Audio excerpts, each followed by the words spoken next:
It's here. It's now. It's Wine Talks with Paul K. Hey, welcome to Wine Talks with Paul K. And we are in studio today, about to have a conversation with the Italian wine girl way down in Sicily. Introductions in just a moment.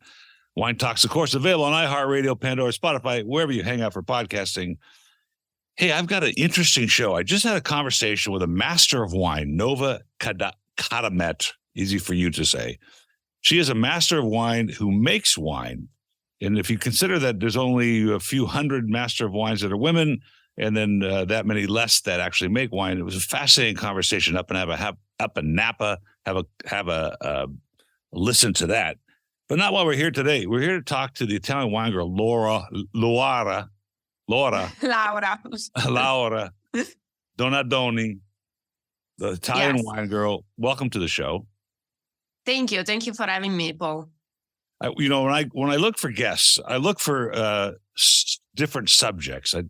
We started this whole podcast because winemakers would come into my wine shop to sell me wine, and I would hear the stories, and I thought, wow, these are fascinating. Why aren't we recording the stories? And they're very good stories. They're very interesting. We'll talk about wine being the story, but I also want to hear from other parts of the world how things are going, how people got in the industry, what they're doing to change things that they think need changing, et cetera. So that's why I found your history fascinating. That you were a PhD in communications. Where did you get that doctorate? Yeah, I got that degree in Bergamo. That's the town where I come from. It's in the northern part of Italy, like 30 miles east from Milan. And I spent like most of my life there and in Milan working as a journalist at the beginning of my career. So Bergamo is north of Milan, like on the way to Switzerland, or east from Milan. Like if you from Milan want to go to Venice, you take the highway and you encounter Bergamo as the first city after Milan going east. Because we are coming to Tuscany in 3 weeks, but we're not going to be near Bergamo. We love the north. So I get a chance to do that. But I was telling you in our notes that I have this piece of furniture, which is this beautiful coffee bar, inlaid wood and pewter top and all this. And it's got a beautifully, I'm going to say, very proud plaque on it that says it was made in Bergamo. And I always thought it was some kind of, furniture hub for Italy, but it doesn't sound like it. No, actually not really in Bergamo, but more between Milan and Bergamo. There are a lot of villages there. And in the past, they used to produce like artisanal furniture. So yes, maybe it comes from one of the villages of the province of Bergamo. The city itself, they don't have like many factories producing furniture. They are focusing more on other kind of industries like textile, like any kind of fabric. In the past, they used to produce fabric or like metallurgic industries or any kind of business, but not specifically furniture. So the funny thing is, I'm from Bergamo, which is famous in the world for mineral water, because San Pellegrino, very famous San Pellegrino, comes from Bergamo. And the funny thing is, I'm the Italian wine girl, so I talk about wine, but my city is very famous for mineral water. So that's the funny thing.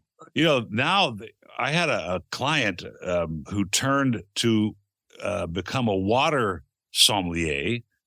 Mm-hmm. I thought, how bizarre that there's a water sommelier, but that may be another career for you right there because you're from Bergamo. Yeah, why not? I would be curious about that. I think you have to have a very fine palate to detect the differences between mineral water and other mineral water. So yeah, that's funny.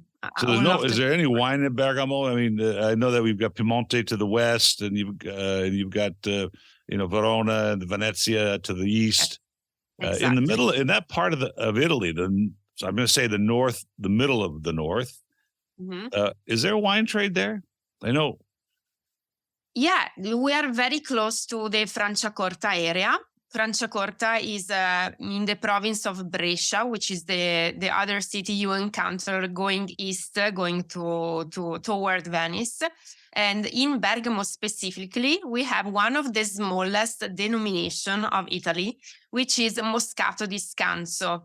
Moscato di Scanso is one of the few black grape Moscato in the world. And they produce a very unique wine, a passito, so from dried out grapes of Moscato di Scanso. There are only like 15 producers, very small boutique wine production. And so it's very peculiar of our town. And it's not so famous outside of Italy, actually, because they don't export. They produce very little quantities, and there's not enough to export or whatever, but it's very, very unique.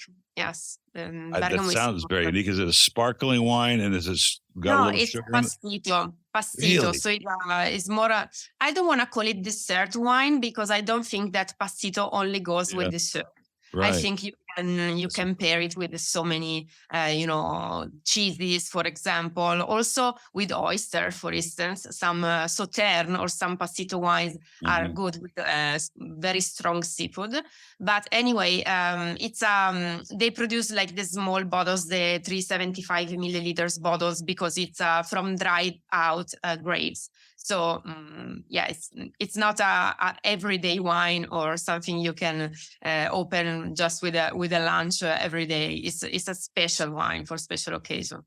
Is that what's intriguing to you? And we're going to talk about your career here in a second. Having been a PhD in communication, and that's what you were trained to do. You became a certified journalist, and that's what you were reporting on in traditional journalism.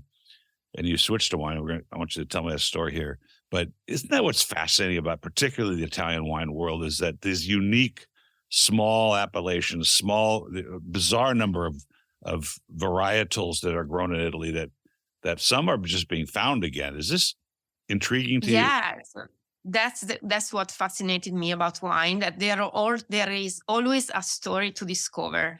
So if you look at the Italian wines, we have so many grape varieties. We have more than 540 registered autochthonous varieties.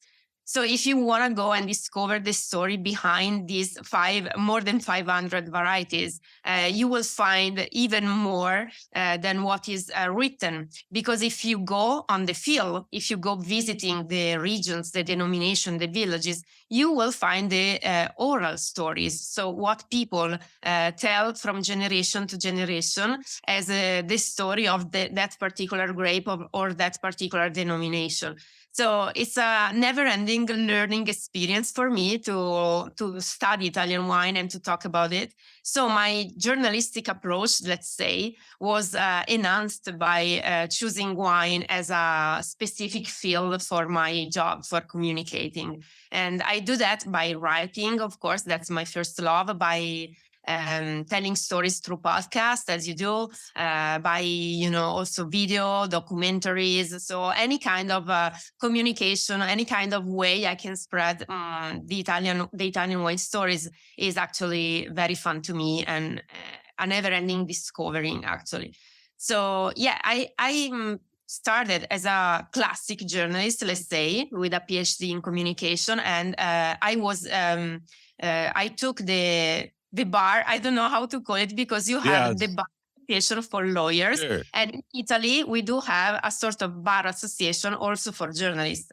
So to be a certified journalist in Italy, you have to practice the profession for at least 2 years in a newspaper, a magazine, a TV station, and with a regular contract. And then you can take the exam, the bar, let's say, the bar exam, and be part of the role, the register of a certified journalist. And I did that. And for a certain time of my life, I wrote on newspapers about politics and local facts and classic journalism, let's say. Then something happened to my husband, who was a counselor for the city council in our own town. He was investigated, and for this investigation, we lost everything. our jobs, our face, our reputation. And we had to reinvent ourselves. In the meantime, that the investigation was going on, and it took 7 years to the Italian justice system to say that he was absolutely not involved in any wrongdoing.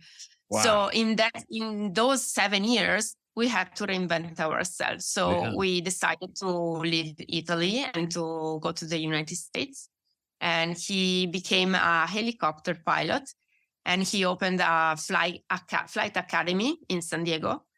And I decided to turn my career into wine because I always loved wine. My grandpa on the hills close to Bergamo was harvesting the vineyard and was producing wine since many, many years. And I grew up like with him within the vineyards, running around, playing with animals, with dogs, in his farm. He had a farm. So when I came to the United States, I said, okay, I don't want to tell bad stories anymore. I just want to tell good stories. And I want to tell something that passionate myself and bound me with my family, which is so far away and which I miss so much. So I chose to start studying wine from scratch in the United States. Wow. So I took my degrees in wine communication. I became a sommelier, certified sommelier, and I started a wine agency, focused on the communication of Italian wines in the United States. That's, in short, my story. Well, but you said that was a huge mouthful, and I don't want to certainly retrace bad events in the history of your family, but I've heard a lot of stories, and this whole show is about telling stories, and that's the first time I've heard anything remotely as a pendulum swing as that one was. And just for the listeners and just for edification, there's a lot of Hollywood is classically known for destroying a reputation with false accusations. Many careers have been destroyed by an accusation, a trial, and then adjudication. What's that word? Hey, they were not guilty. And that's horrible. But wow, what an amazing fortitude to not only switch careers, but to come to America to launch careers completely different than when they started.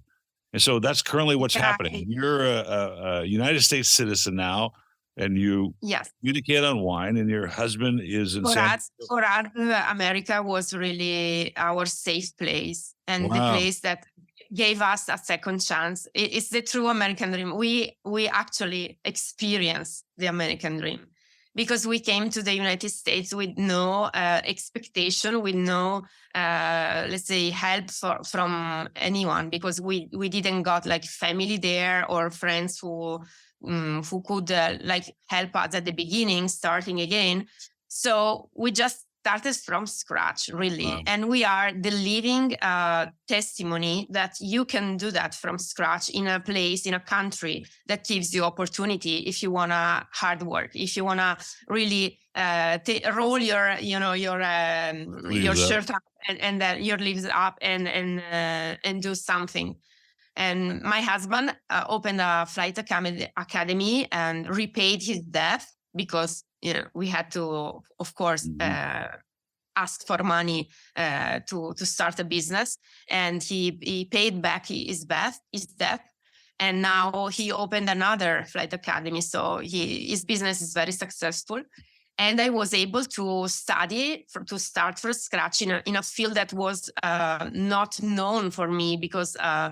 I didn't come there with a background in Italy in the wine communication, so everything was new also for me. But I was able to study, to learn from others, and to start my own business, which now is really successful, and I'm very happy and very grateful to the United States for the opportunity I had in there. And so yes, we are very very proud of being an American citizen now.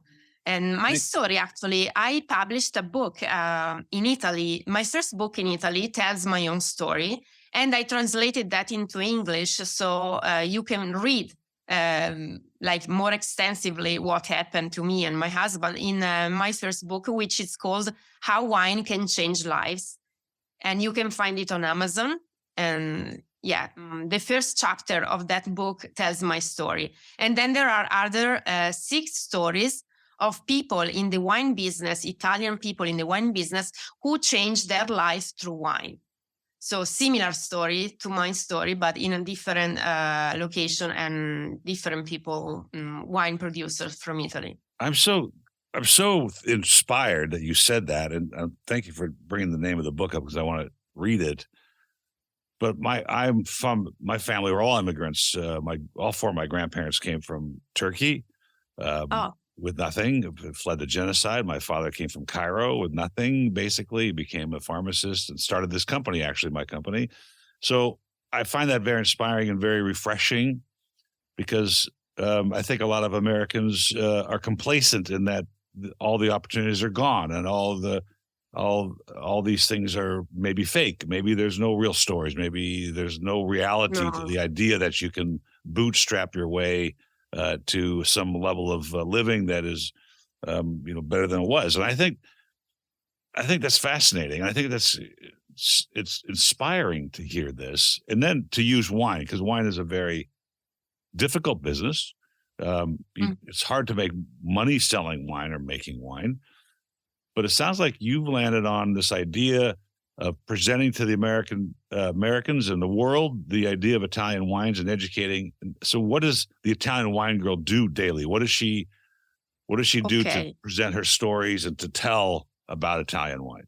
Okay, so there are 2, let's say, branches of my business. One is my personal brand, which is the Italian Wine Girl, and I communicate through social media, mainly through Instagram. So my account on Instagram started at the beginning to tell the story of me learning about wine. So I was a girl in America. I'm Italian. I was learning about wine. So I was sharing on Instagram my path to become a sommelier. So I started posting about bottles I drank, wine tasting I went to, and people start to become passionate about me telling about my own country wines. And actually the nickname, the Italian Wine Girl, was given to me by my fellow colleagues through the sommelier course, because they were identifying me as the Italian Wine Girl. So it started really, let's say, spontaneously. And that's my personal brand. But actually then the Instagram account became a blog. So I started writing article about the most obscure Italian varieties, because I couldn't find any English material in English about these varieties. So I understood that nobody was writing something for the English-speaking people to know about these obscure varieties. So I said, okay, I fill the gap. I start writing. So my blog became successful, let's say, and also the Instagram account. And so I decided that maybe the Italian wineries or Italian Wine Producer Association needed an ambassador to talk about their wines in the United States. So that's why I decided to open LA.com, which is my company, which is a communication agency focused on wine. So I only work with wineries and wine producers association from Italy.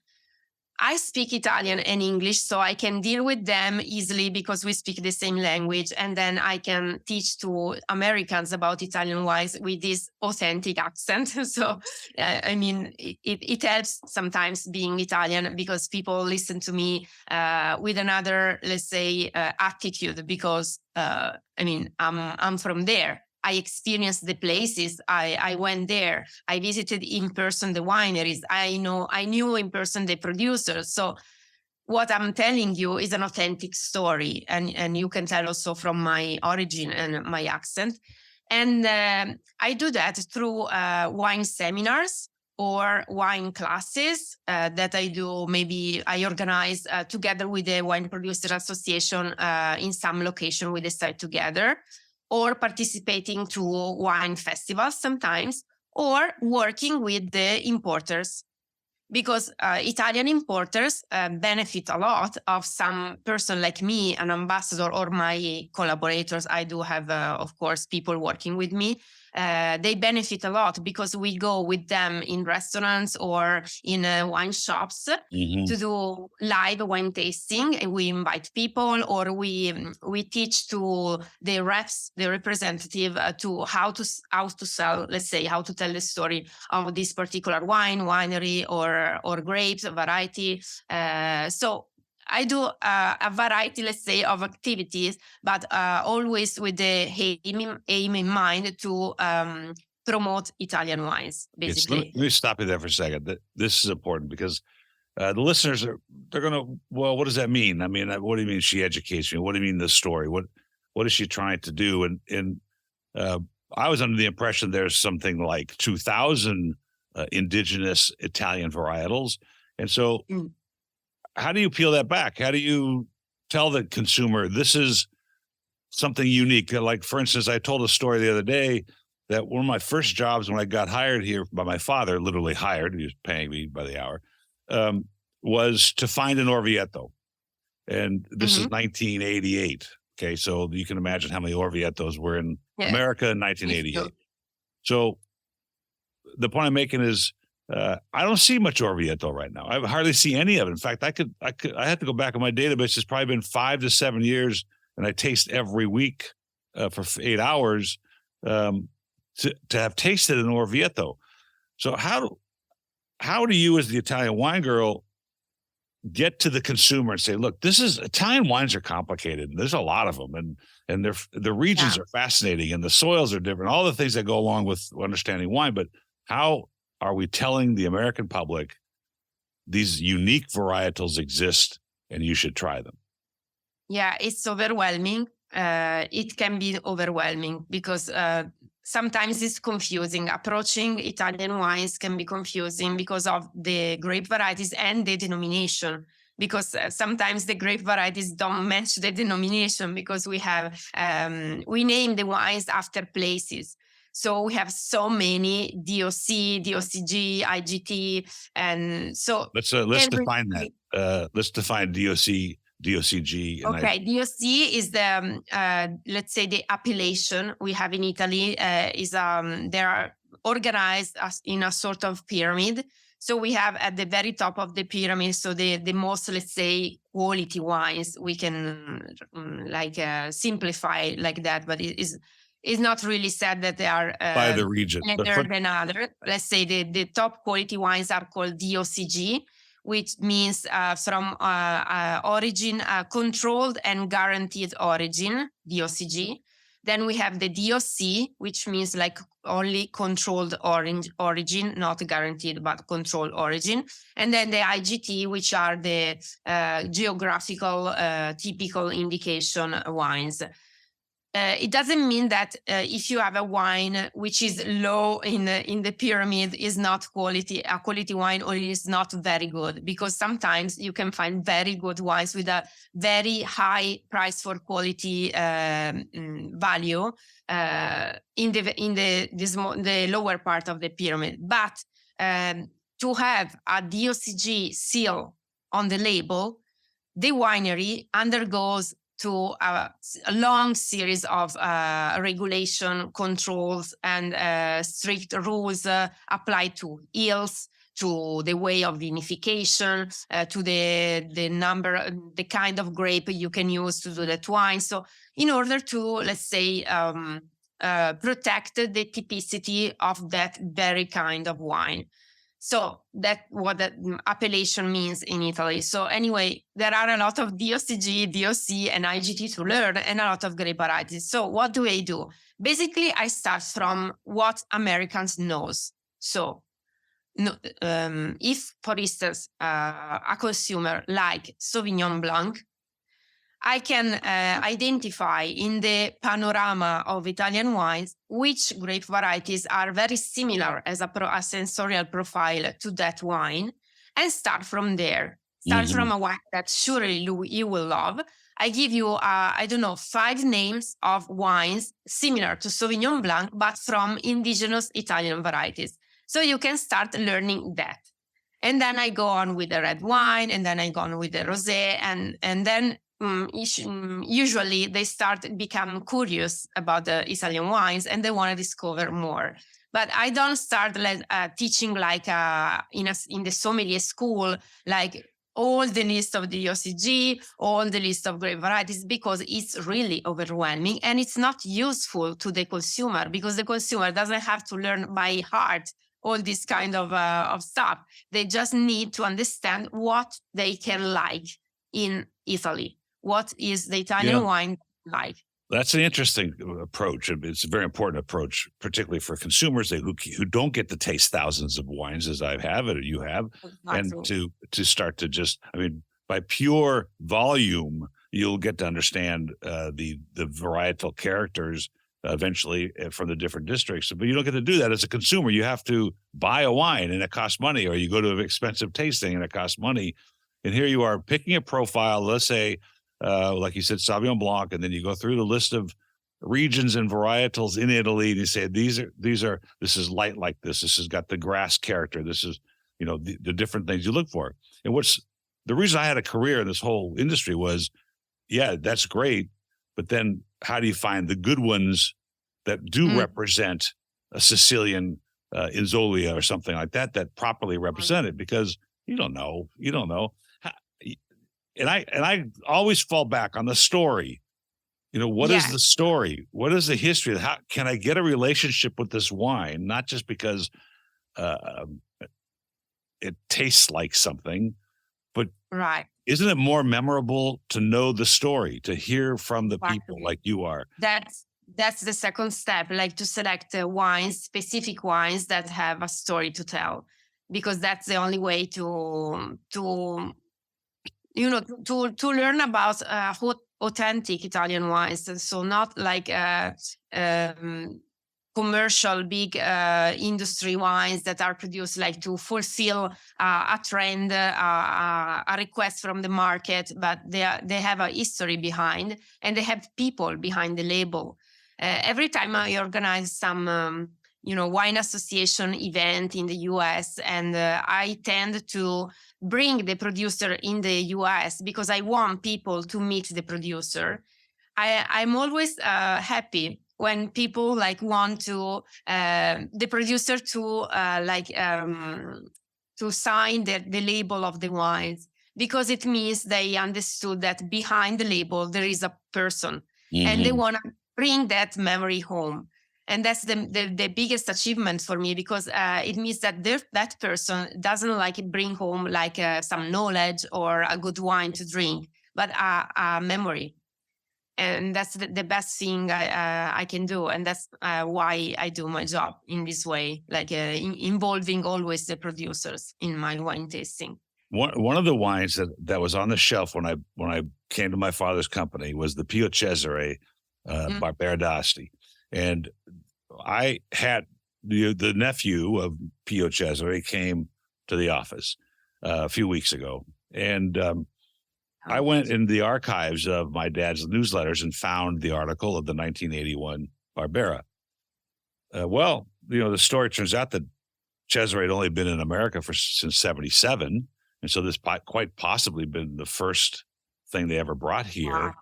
And there was quite an emotional moment when I showed him this newsletter written in 1982 or 83 that we had, and that connection was huge for that. And when you think about that, those are the things that create the memories. And I want to ask you this question because we were talking about the story. Do you fight, so to speak, the volumes of wine that are Italian that do not represent really anything of a substance that we have to see in the supermarkets in America? So if you're in San Diego and you go to Ralph's, you go to Safeway, you go to Vaughn's, wherever you go to, you walk down the aisle and you see these entry-level wines that have no character, that theoretically, because they're in the market, represent Italy. Does that drive you crazy? Yeah, it drives me crazy, and my followers know that because I I call them the bullshit wines, and I Oh, it's like very I good make English you're stories. coming up Yeah, with. Yes.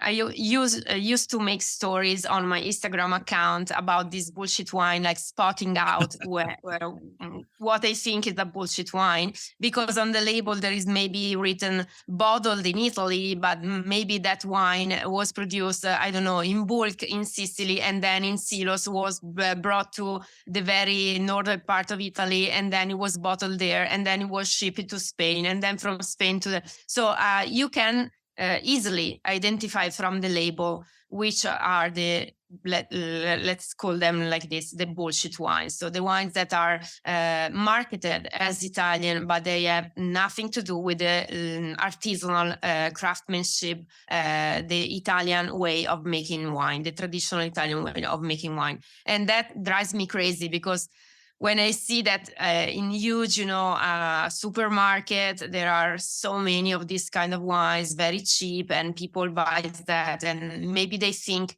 that my country is represented by that kind of wine.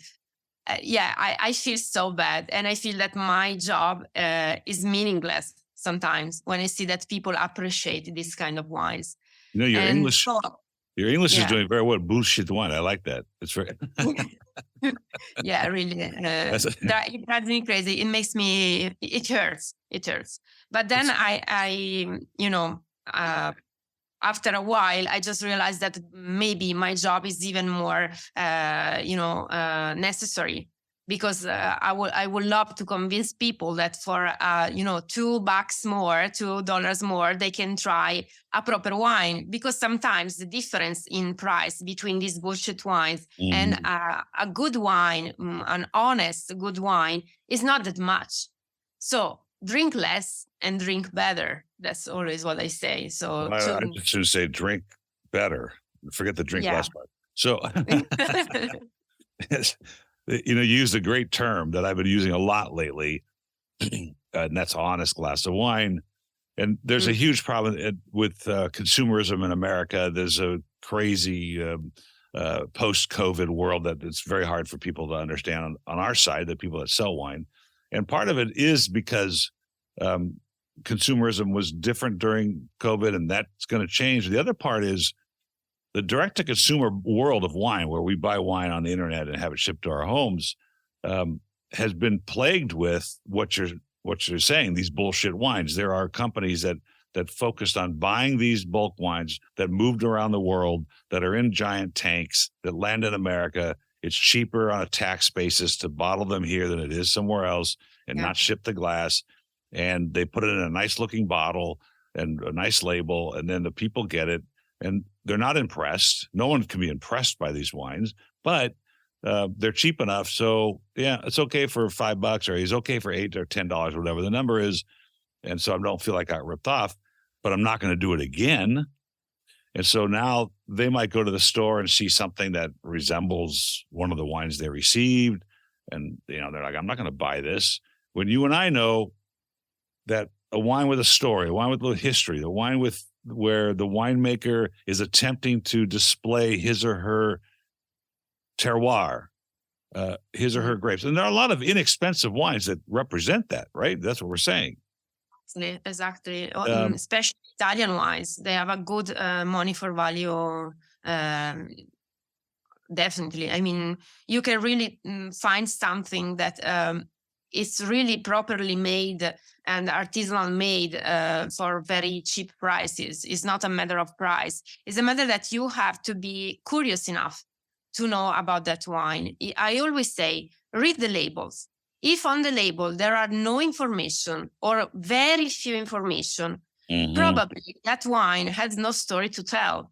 So if you can find on the label which grapes are in that wine, from where it were cultivated, who cultivated them, or online, if you can find that on the label, maybe look online. So you have to be, let's say, active as a consumer to choose the right wines. To me, you can't be passive, because otherwise you are with these big companies you are a marketing victim, let's say, if you're not active.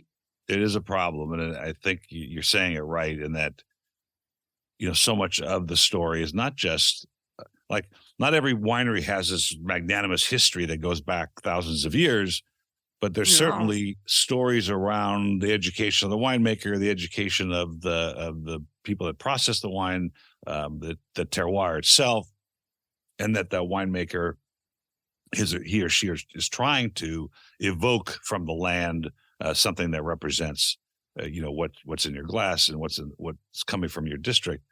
And that's the part that's hard to convey. A lot of people just want to have a glass of wine that they're consistent and regular. And that's the part that also sort of drives me crazy as somebody who's been through 35 years of this. It says, yeah, but that's what the point is, not to be consistent. Not consistent in that it shouldn't be quality, but consistent in that every year the wine's going to be different. It's required to be. And that's what we're trying to show. That's what we want people to realize. We want people to experience, like, wow, this is different than last year. Why? Well, because, all the reasons. You're, as a woman, though, you hear not knowing your previous history. I mean, this amazing story about your husband and having to recreate your family. But as a woman in Italy, was this a difficult time? Was there extra headwinds? Because this is an important subject these days in the world of wine, which is women in wine. And I interview a lot. But were there particular headwinds, or you sound like you were just driven to do this? Yeah. Let's say if you're asking me as a woman if the wine industry in Italy is a difficult place to work, yes, to net it out. I say yes, it is. The wine industry in Italy, I work in the wine industry in Italy and also in the United States. So I can see both sides of these two different countries and how they approach women in the industry. Mm-hmm. And I have to say that Italy is far behind in this. And patriarchy is still a problem in the wine industry in Italy.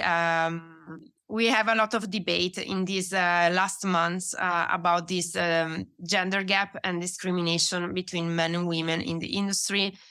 And it's a topic that is really very, let's say, it's one of my battle. I'm talking about it on the social media every day because I want to do something to change this. And it's not easy.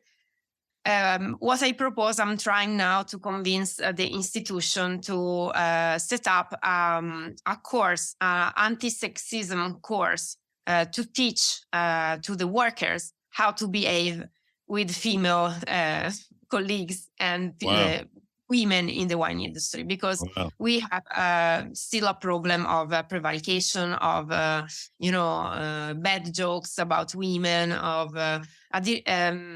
for instance, sometimes a person goes into a winery and they say, I want to speak with the owner. And if a woman is there, they ask, yes, you are here, but I want to speak with the real owner, like supposing that a woman be the owner.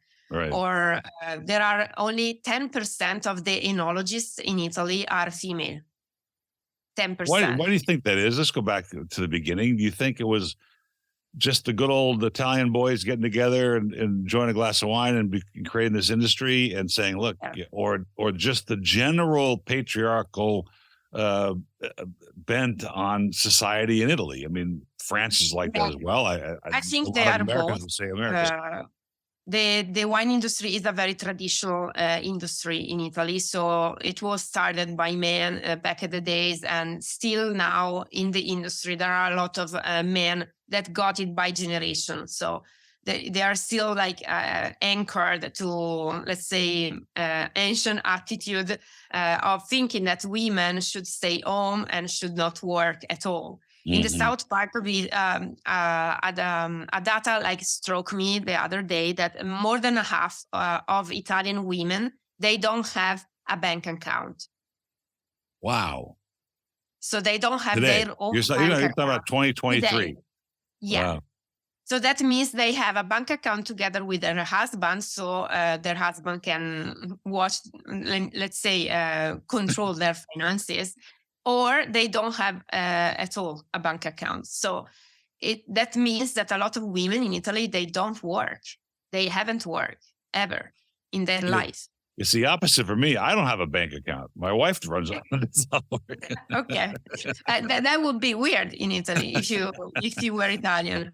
And it's a worldwide thing. And I had this incredible conversation with Elizabeth Tanguy of a small winery in Napa called Cornell, fabulous wines.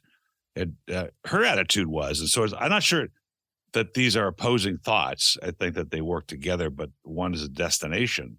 And she said, I don't know why it's even brought up. Why do I have to be positioned as a female winemaker? Why am I not just a winemaker? So I suppose that's the ultimate goal, is for that to be like that. That we don't have to talk about this anymore. Yeah. But it also could be a current environment. In other words, just say that. Just don't even bring it up. And why are we fighting it? And I think that in America, as well as probably other parts of the world, the awareness is being made so that there's entrees and there's no resistance. And maybe like your training you're talking about will create paths for women in the different sectors. I think in America right now, there's been a huge increase in female winemaking, yes, but much slower in the executive ranks of wineries. Yeah, that's the same in Italy. We have a lot of women in the administration position in communication, but we don't have women at the very top executive or even owners of wineries. So the problem is that also the young women, they don't have a leadership role to be inspired to enter the wine business.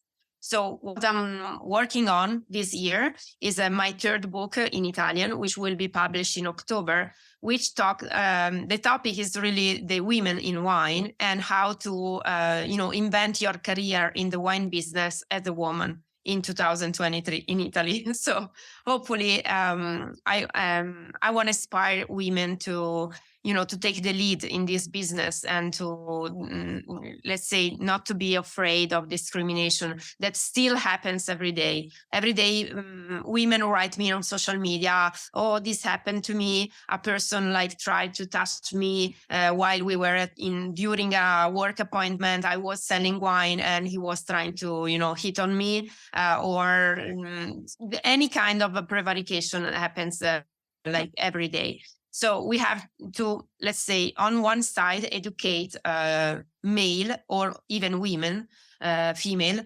to be respectful of each other. So to not prevaricate each other with discrimination of any kind. And on the other hand, we have to give a positive female leadership role model to inspire young women to take the lead and to go on to change things. I have interviewed some pretty amazing women on the show. The owner of Banfi, some pretty amazing Italian women as well that have grown in the ranks, suffered through some of this. I had a young intern. I brought this up in a previous podcast, but I had a young intern here. She came in to help me for a summer.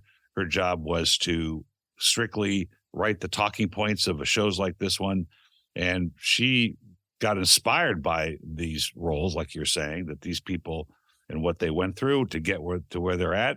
And she just got accepted and started at Cornell Enology School last week. So that was great. Very exciting for us here at the Wine of the Month Club, because we partially inspired or partially responsible for her interest in the subject, because it's such a wonderful subject. That's a question. Women are known to have better palates than men. Everybody knows this. My wife, I try to study. She doesn't study wine, but I know if I try to pour her a Syrah, no matter where it's from, I get rejected. And I just poured her one, trying to stump her again, a Syrah from Washington State. And she goes, "What is this? I don't like it." I'm like, "Oh my God, how do you know?" So I know, but she keeps asking me, "Why do you keep trying to do this?" I don't know. I think it's funny.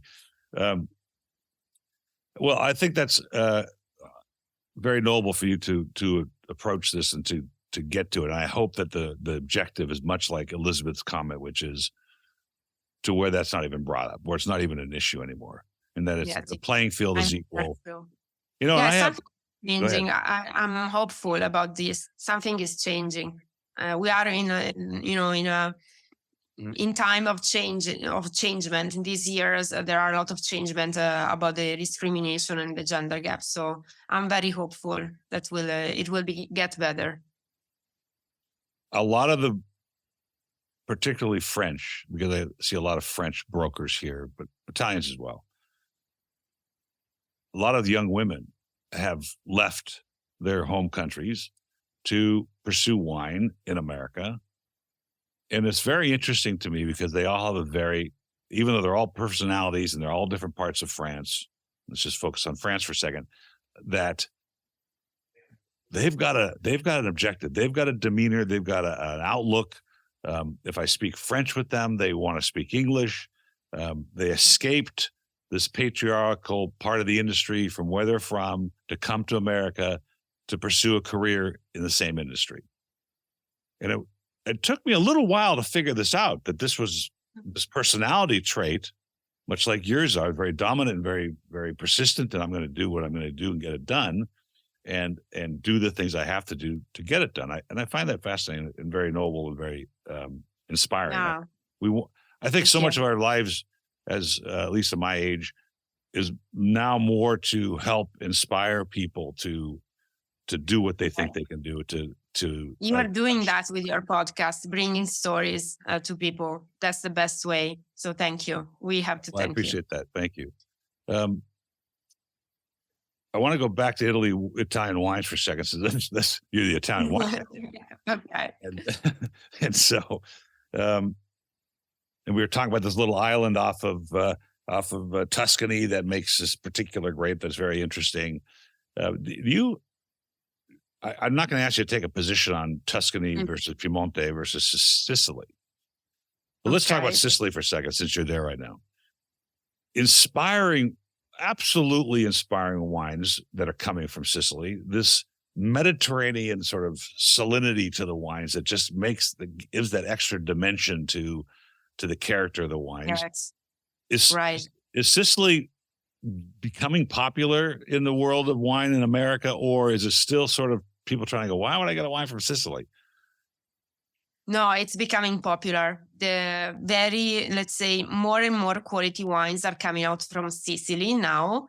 And this despite the prejudge maybe of the past that was about the Sicilian wines as everyday wines, very cheap, very easy, very rustic wines. Since the last 10 years, let's say, they started a revolution. Here, where I am now I'm in Taormina, close to the Etna volcano. All the area around the Etna volcano is the very up-and-coming wine region of Italy now. So Etna wines are really considered like the up-and-coming wines of Italy. A lot of investors come here from the Langhe region. Gaia invested here. Really? A lot of Wow. people from France, from Bourgogne, from Burgundy come here to invest, because you have a combination of the minerality from the volcanic soil here around the Etna volcano, and then you have the influence of the sea, because the volcano is really like 10 kilometers from the shoreline of the Mar Ionico, so this part of the Mediterranean Sea. So you have this both. You have the sea breeze, you have the volcano, you have also the altitude, because we have vineyards here around 1,000 meters. So let's say 3,000 feet. That's very high, yeah. That's very high. So you have a temperature escalation, you have good acidity, you have very good aromatics, and you have this. You said well before when you said that this third dimension given by minerality. So you have these three-dimensional wines. They are very complex in your mouth. You can detect the different layers of flavors, going from the primary flavors to the secondary, the tertiary. So you have also like ethereal flavors in the white, in the Etna Bianco. They are very Riesling-like, and they can age beautifully. So yeah, I think that these particular Sicilian wines, the Etna wines, are really the gem to discover now in Italy. I had this very romantic, you said something important. And by the way, the Etna wines, I have a few here. One of the things that happened when I sold my company, which was a few months ago, the buyers wanted the inventory that they could sell through the regular means, but they didn't want, with all these gorgeous wines I collected during COVID, because people were buying anything that I would ask them to buy. And I started collecting some pretty cool stuff. And I have a few cases of an Etna Rosso, which leads me to this comment, which you just said, but we used the term honest glass of wine earlier. And then I had this romantic idea that no matter who it is, that tastes a wine like an Etna Rosso, and they're not heavy looking wines. They're sort of lighter in color and they're Pinot Noir-like, yes. Yeah, but man, you get that complexity in the flavor profile and the minerality of the volcano and the salinity of the sea. And all of a sudden, you go, wow! It's so almost everybody, whether you're a novice or enthusiast, that tastes a wine like that goes, wait, there's something different about that. And so my romantic view is that everybody that eventually has an honest glass, a proper glass of wine, can't detect what it is, can't tell you what it's not important, but what's important is that they go, wow, I see the difference.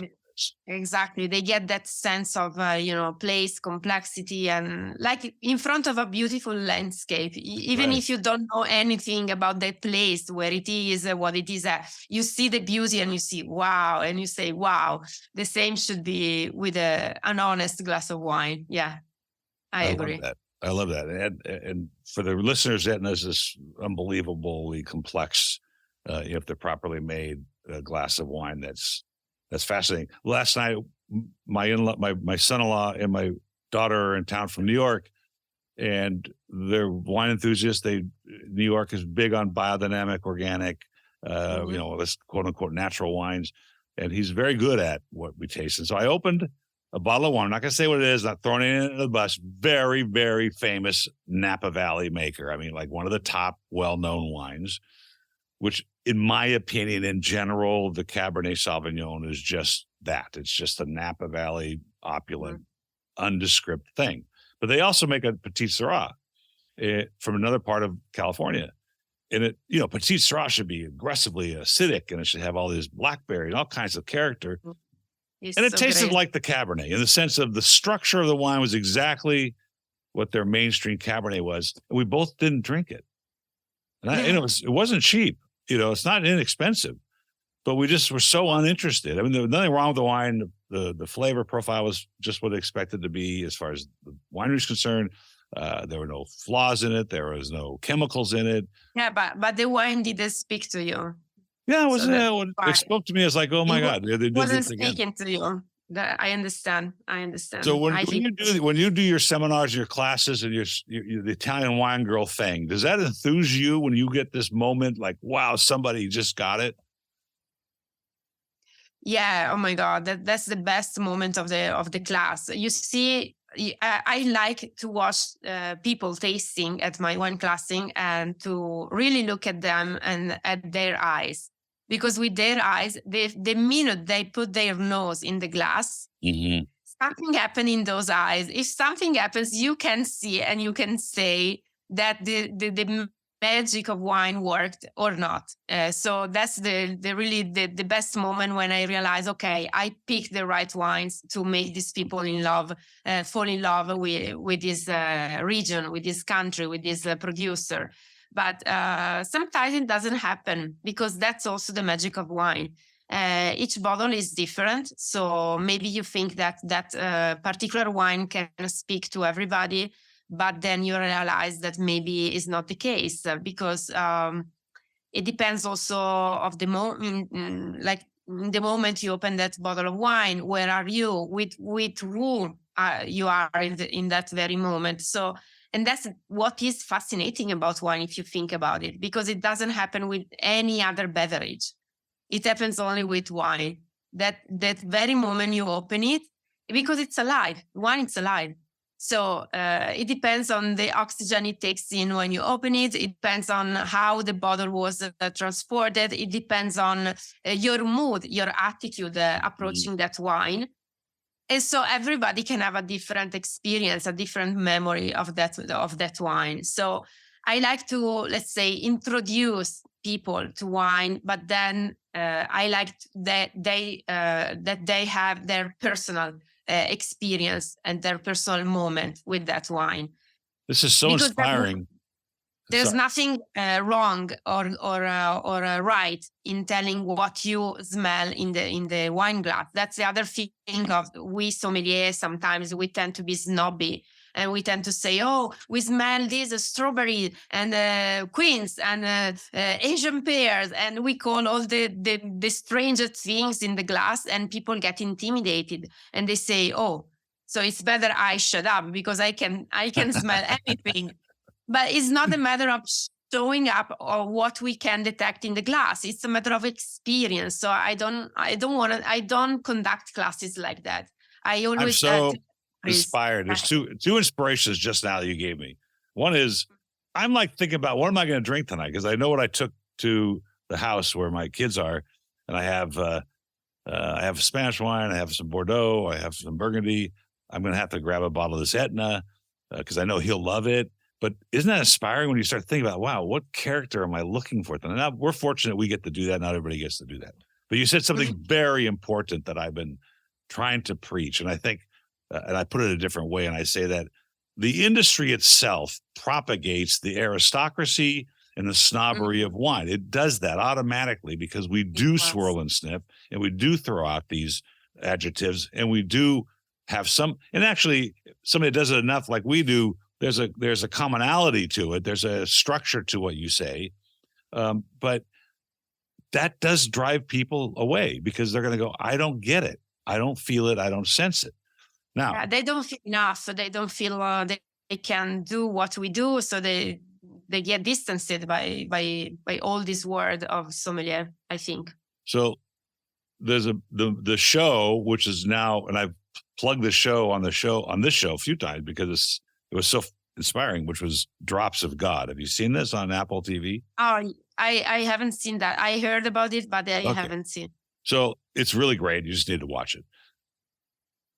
it. For one of my closest friends of my whole life, who never understood what I saw in all this and why I did this, except that it was my business, watched the show, goes to a restaurant that night, orders a glass of House Bordeaux, and starts trying to figure it out.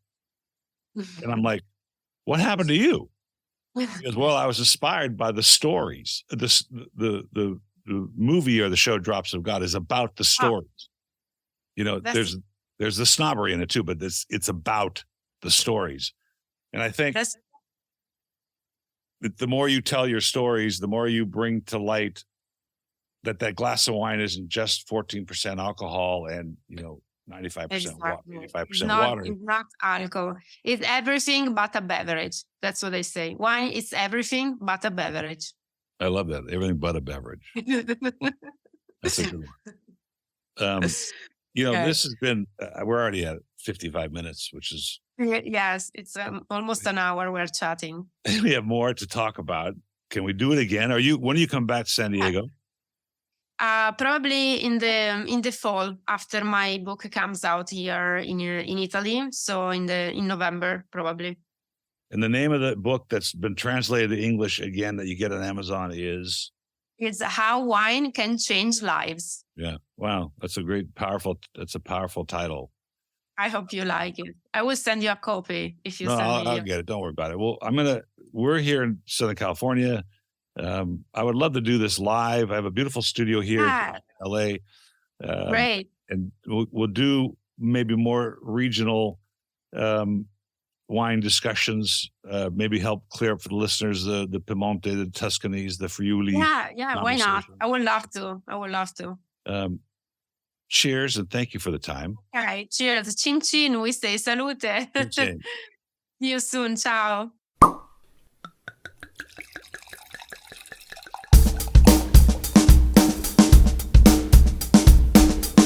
Thank you for listening to Wine Talks with Paul Kalamkarian. Don't forget to subscribe because there's more great interviews on their way.